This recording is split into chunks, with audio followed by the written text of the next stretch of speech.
As we continue to go through this pandemic, everyone seems to be looking for new ways to deal with it. Earlier today, I talked with UW's distinguished psychologist, Shilagh Mirgain, about ways to cope. Many people find that they're struggling with increased anxiety and fear and overwhelm and even depression. And it's really essential that we instill coping strategies to really help us day to day manage this crisis, to really be the calm in the storm.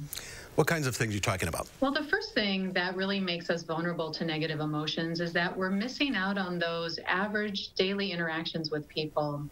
When we simply have chit chat with the person at the grocery store, or we're engaging in small talk with coworkers, we actually get a micro boost in our mood. Those things, those small daily interactions leave a pep in our step, and we're missing out on those, and it can make us start to feel kind of sluggish and lose motivation and even feel a little bit of a fatigue.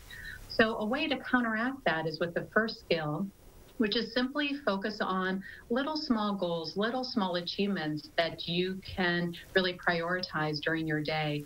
When we work towards a small goal, we have that sense of a small accomplishment or achievement that gives us a similar micro boost. It could be something like a friend of mine is working on a 1,000-piece puzzle and photographing her weekly progress with it. I personally, this past weekend over Easter, baked bread for the first time with my mother. It's tough to stay positive through all of this. It is, and those negative emotions can really hook us, and often that's where we start to linger. But equally, the second practice is to really focus on purpose and positivity so we can have better emotional well-being. The positive exists alongside the negative.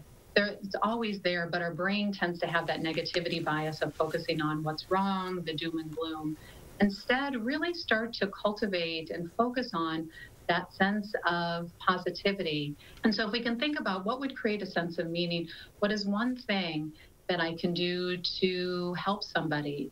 What is one little effort that I can make that can create some good in the world? What is one way I can care for my family or myself? Maybe it's making a meal. Maybe it's wishing a friend well. So again, when we have that sense of purpose, that's helpful. And that is one of the things that really boosts that positivity, positive emotions. Anything we can do for laughter, go out in nature to feel that sense of awe, connection with the natural world. And you want to talk about something called the emotional freedom technique. Yes, it's a powerful technique that I personally use. When you find your brain is locked into negative thinking or that negative emotion is really sticky, you can use emotional freedom technique, or EFT for short. It's a simple practice based on Chinese medicine using the meridians in your body.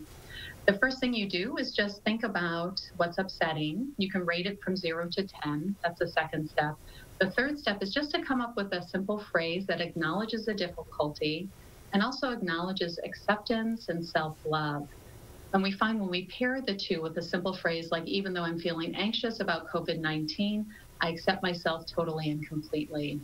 So that kind of phrase we generate, and then we simply do a tapping practice. We can use 2 fingers, the forefinger and middle finger, and you're going to tap like you're tapping a drum or you're tapping the table. And then you simply tap different points while saying that phrase, such as, even though, you start at the top of the head, even though I'm feeling anxious, I accept myself totally and completely. Top of the head, then by the eyebrows, even though I'm feeling scared about finances, I love and accept myself. Then you go to the temples, even though I'm feeling totally overwhelmed, I'm safe, I'm safe, I'm safe. And you have a video on Facebook that explains all of this. I do. Then a whole protocol people can use to manage stress during COVID-19. It's on my professional page, Dr. Shilagh Mirgain. And at the last step is just to re-rate your level of anxiety. And what this does is it unlocks that focus on negativity, and you start to get better balance in mind and body. And it really taps into the body's innate capacity to self-regulate and heal. And many people find that they're calmer if you're not just simply do the sequence again. And it's one of the things that can be a real tool in your toolbox to help you cope during this challenging time. Great advice as always, Shilagh. Stay well. We'll see you soon. Take care. Thank you. Stay well to all the viewers and yourself as well, Mark.